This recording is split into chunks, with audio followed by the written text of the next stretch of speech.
Hello everyone! Magandang hapon, Pilipinas! And of course, magandang hapon sa lahat ng mga kasama namin ngayon. Si Ate Eloisa, hello, si Rhea, si Ate Lori, and of course, ang Kuya Russell.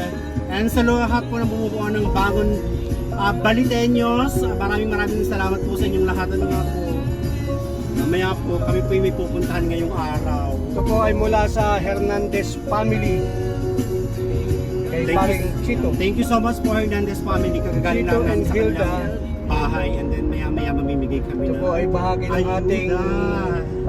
po ito ng ating panawagan sa Bangon Baliteño. Thank you so much po sa lahat po na nag-sponsor. Meron din po sa ibang nag-sponsor na taga Balete. Lahat po kayong grupo, Foundation, Anak ng Balete. Salamat po. Maraming salamat po sa pag-alalay sa ating mga kababayan. And of course, patuloy pa rin po kaming tumatanggap ng inyong mga donasyon, inyong mga tulong. Ano nga po, makipag-ugnayan lang po kayo dun sa mga Facebook namin na nakapost po doon palagi. Thank you so much po, most especially dun sa mga taong nasa malalayong lugar na nagpapahatid ng kanilang tulong. And ito po, kami po yung naging daan para yung tulong na naibigay ninyo ay maihahatid natin sa mga kababayan nating nasalanta. Kami po yung nasalanta rin, pero sa iba na lang po, kaya pa naman namin. Kami naman po yung bangon na bangon pa rin. Sa mga umaalalay na OFW natin, nabalitin nyo, maraming salamat sa inyo. Salamat sa mga po. Kuya Jonald Rojas. Salamat ng marami. Kuya Jerry Arañez Nipay ng Anak ng Balete, Yesley Lizardo, Jonald Rojas.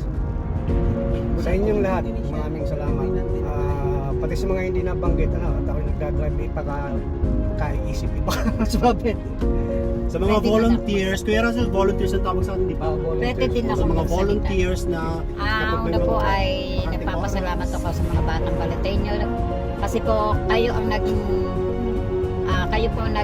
pamunahin o makatulong sa mga taga Balete na nasalanta dito ng nagdaang bagyo. Dahil kung wala po kayo, wala rin po nagkakaisang ganitong Baliteño na magbibigay ng tulong para po sa kanila. Maraming salamat po. At sana po ay pagpatuloy pa ninyo ang inyong mga gandang atikain na makatulong sa ating bayan.